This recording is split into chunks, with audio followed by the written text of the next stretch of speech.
സലീം കുമാർ മലയാളികൾക്ക് വെറുമൊരു നടനല്ല, അദ്ദേഹം നമ്മുടെ നിത്യജീവിതത്തിൻ്റെ ഭാഗമാണ്. നമ്മുടെ ട്രോളുകളിൽ, നമ്മുടെ തമാശകളിൽ ആ മുഖമുണ്ട്.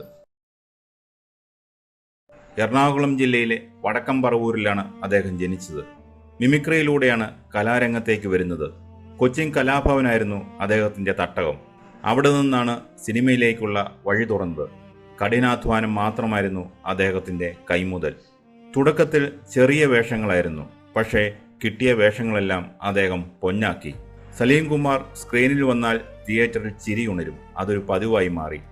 ഹാസ്യം കൈകാര്യം ചെയ്യുന്നതിൽ അദ്ദേഹത്തിന് പ്രത്യേക ശൈലിയുണ്ടായിരുന്നു. അത് മറ്റാരുടെയും അനുകരണമായിരുന്നില്ല, സ്വന്തമായി ഉണ്ടാക്കിയെടുത്ത ശൈലി.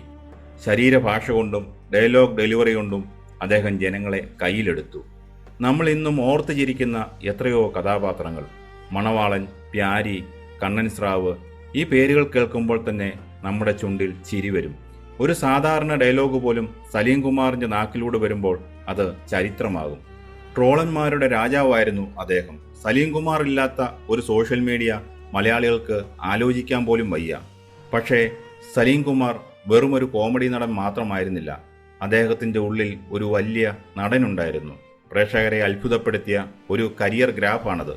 2005 പുറത്തിറങ്ങിയ അച്ഛനുറങ്ങാത്ത വീട് ഒരു വഴിത്തിരിവായി. ലാൽ ജോസ് സംവിധാനം ചെയ്ത ചിത്രം, അതിലെ സാമൂൽ എന്ന കഥാപാത്രം പ്രേക്ഷകരുടെ കണ്ണ് നിറച്ചു. ഒരു അച്ഛൻ്റെ വേദന അദ്ദേഹം ജീവിച്ചു കാണിച്ചു.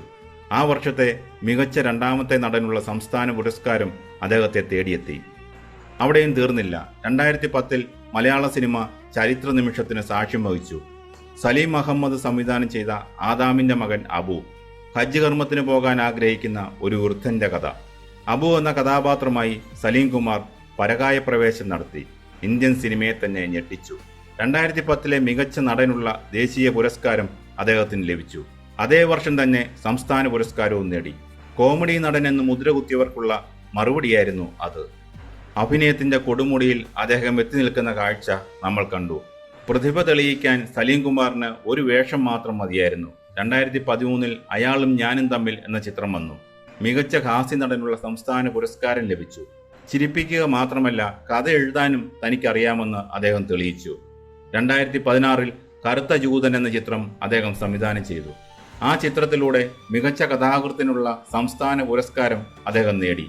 അങ്ങനെ സിനിമയുടെ പല മേഖലകളിൽ അദ്ദേഹം തൻ്റെ മുദ്ര പതിപ്പിച്ചു. ടെലിവിഷൻ രംഗത്തും അദ്ദേഹം തിളങ്ങിയിരുന്നു. 2013 മികച്ച നടനുള്ള സംസ്ഥാന ടെലിവിഷൻ അവാർഡും അദ്ദേഹം കരസ്ഥമാക്കി. സിനിമയ്ക്കപ്പുറം ഒരു മികച്ച വ്യക്തിത്വമായിരുന്നു സലീം കുമാർ. തുറന്നു പറച്ചിലുകളുടെ മനുഷ്യൻ. തൻ്റെ നിലപാടുകൾ അദ്ദേഹം ഒളിച്ചു വച്ചില്ല. രാഷ്ട്രീയത്തിലും സാമൂഹിക കാര്യങ്ങളിലും വ്യക്തമായ കാഴ്ചപ്പാടുണ്ടായിരുന്നു. ആരോഗ്യപരമായ ഒരുപാട് ബുദ്ധിമുട്ടുകൾ അദ്ദേഹം നേരിട്ടിരുന്നു. കരൾ രോഗം അദ്ദേഹത്തെ ഏറെ അലട്ടി.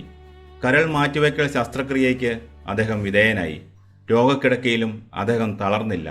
മരണത്തെക്കുറിച്ച് പോലും അദ്ദേഹം തമാശയോടെ സംസാരിച്ചു. ജീവിതത്തെ അത്രമേൽ പോസിറ്റീവായി കണ്ട മനുഷ്യൻ. ഒരു സാധാരണക്കാരനായി ജീവിച്ചു.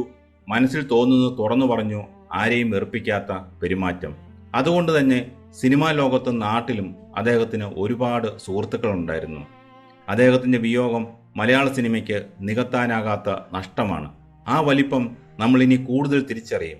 അദ്ദേഹം അവശേഷിപ്പിച്ചു പോയ കഥാപാത്രങ്ങളിലൂടെ അദ്ദേഹം ജീവിക്കും. മണവാളനും അബുവും സാമൂലുമെല്ലാം ഇനി ഓർമ്മകളിൽ മാത്രം. പക്ഷേ ആ ചിരി മാഞ്ഞു പോകില്ല. ആ ഡയലോഗുകൾ അന്തരീക്ഷത്തിൽ മുഴങ്ങിക്കേൾക്കും. അദ്ദേഹം യാത്രയായി. മലയാളത്തിൻ്റെ പ്രിയപ്പെട്ട സലീം കുമാറിന് ആദരാഞ്ജലികൾ.